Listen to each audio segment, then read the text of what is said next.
Massimo, or Max Sica, had long been known to be less than normal. In his youth, Max became familiar with the legal system. Burglary and arson were commonplace, culminating in Max setting fire to a police station to destroy evidence they might have had on him. After attempts to shift the blame to peer pressure from his friends, he was charged with 83 separate offences and jailed for 9 years. After serving 3 years, Max was released on parole, despite the prison psychologist confirming that Max was indeed a diagnosed psychopath. It wouldn't be long, however, before Max would see jail again after throwing a Molotov cocktail into the home of a man who'd crossed him in the past. After his eventual release in 2001, now 31-year-old Max would move back into his family's Brisbane home. He'd get a job, get married, and have his own children. Max seemed to be reformed and ready to move on, but his parents' neighbours, the Singh family, would often ask Max to come help them with their family computer, and once he'd met the Singh's 21-year-old daughter Neelma, he'd start to find other reasons to visit.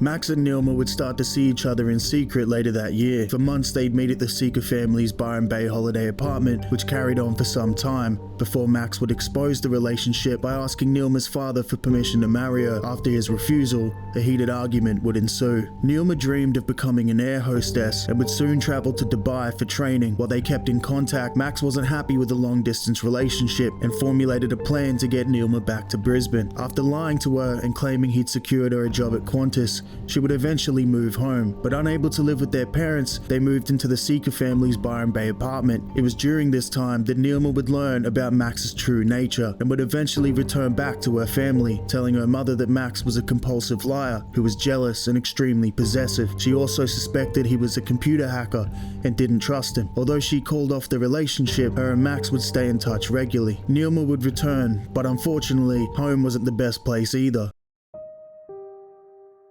The Singh family was in the middle of a crisis, and Max would come to play a pivotal role in all of it. Neelma's father, Vijay, would be caught cheating whilst travelling to and from Fiji for business. Neelma and her mother flew to Fiji to confront these women, and it was during this trip that Neelma would confide in Max, telling him that she wished to see her father beaten and bruised for the pain he had caused. The Singhs would suddenly become the target of anonymous threatening phone calls. Later, an anonymous email from Raj@hotmail.com would falsely accuse Neelma's older sister, Sonia, of being a dominatrix. Photoshopped images of her registered on a BDSM site would be sent to the family and the wider Fijian Indian community. One evening, Max would come confront Vijay at his home, accusing him of sexually assaulting his youngest daughter, Sidhi, and addressing his affair and the pain he caused.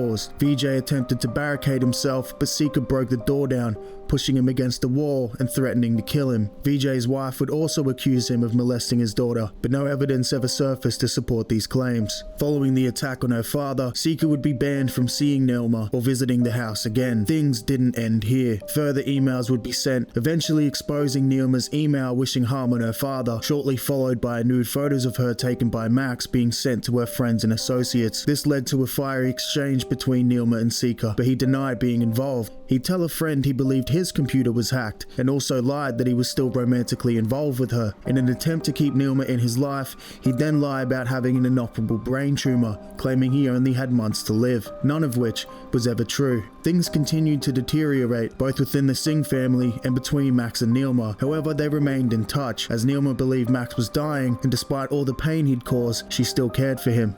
Unfortunately, the worst was yet to come. Vijay and Sheila had returned to Fiji earlier that month for business, leaving Neelma, Kunal and Sidhi at home. The three of them had sent various texts to friends and family, claiming they were having a quiet night in. Neelma was seen chatting to friends on MSN that night and printed a Hindu healing blessing for Sica, which he'd never received. She'd sent him a text that night saying she'd see him later, with her last message being to her sister saying someone was at the door. Sica and his brother were seen playing games on his computer that night around 10 PM. Amit Lala sent Neelma a text message inviting her out to lunch, but she didn't reply.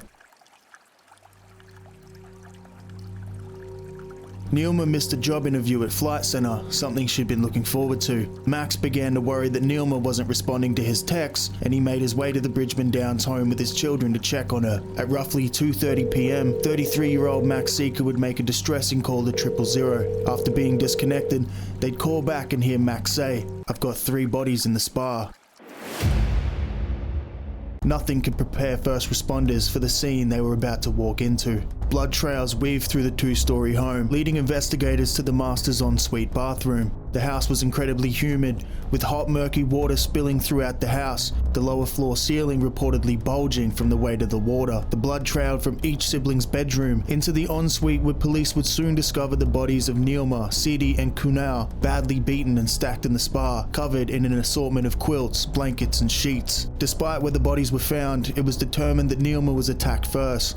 She had been strangled manually and beaten over the head peri-mortem. Sidhi, who was asleep in her parents' room, was beaten severely by a blunt object, and their brother Kunal was beaten unconscious and eventually drowned underneath his siblings in the spa. Investigators discovered bleach present around the crime scene, and would find that footprints up the stairs and throughout the halls and bedrooms were made by bleach-soaked sock. However, no DNA evidence was located. Sica's clothes, home and car were searched, but no DNA matching the Singh siblings was found. The murder weapon, a garden fork, would later be located behind a barbecue in the Singh's garage. Only a few days later, Max himself would attempt a walkthrough of the crime scene to describe what he'd walked into, but would be unable to complete it, and was seen on national news being walked out by his father, visibly upset. The murder would remain unsolved for over 5 years. Over that time, police investigated 1,500 different lines of inquiry. Multiple fingerprints and DNA samples from the home were tested and cleared. Witnesses were investigated. Anonymous tips were verified and debunked. Between 30 and 40 footprints found in the home were eliminated, and over 50 tips from the public were all exhausted. Over 520 exhibits from the scene were analysed, and false leads and evidence took months to look over.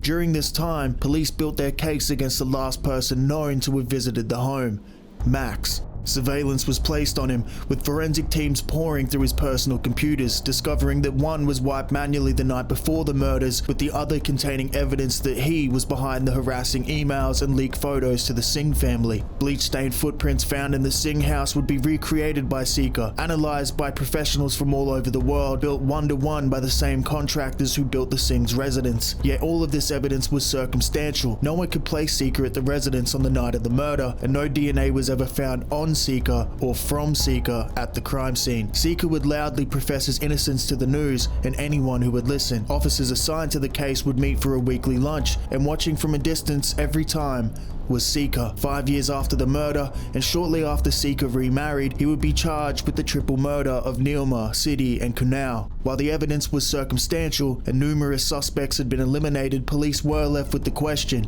if not Max, then who?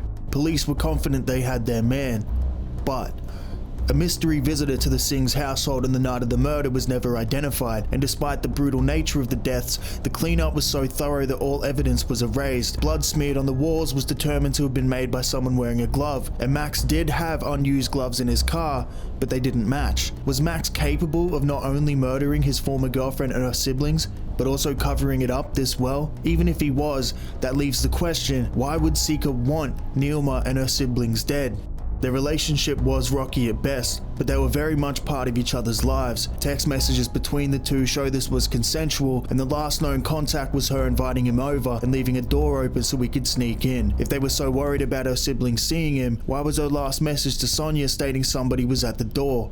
Who was it? Neighbors saw an unidentified car in the street from which a tall man was seen walking towards the Singh house, but they couldn't verify it was Sica. In 2019, a breakthrough in forensic drowning research showed that the times of death would not have been Easter Sunday, 14 to 26 hours later, a time for which Max had an alibi. This doesn't explain why the Singh siblings stopped answering messages during Easter Monday, but is worth considering. Following the longest criminal trial in Queensland history, during which Max was also accused of underage relations with a minor, which he was acquitted for due to a lack of evidence, Max was sentenced to a minimum of 35 years without parole, and the case was closed for good.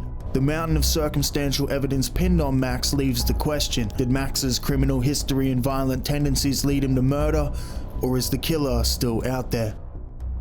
Thank you guys for watching. There are a lot of sides to this story that we didn't touch on today, especially when it comes to the Singh family's dirty laundry, the aftermath of Max and Neelma's breakup before the murders, and some of the other weirder evidence that was found throughout the trial. There's also a lot more interesting information about the trial and evidence leading towards Max being innocent. I've left a link to Graham Crowley's podcast regarding this case below.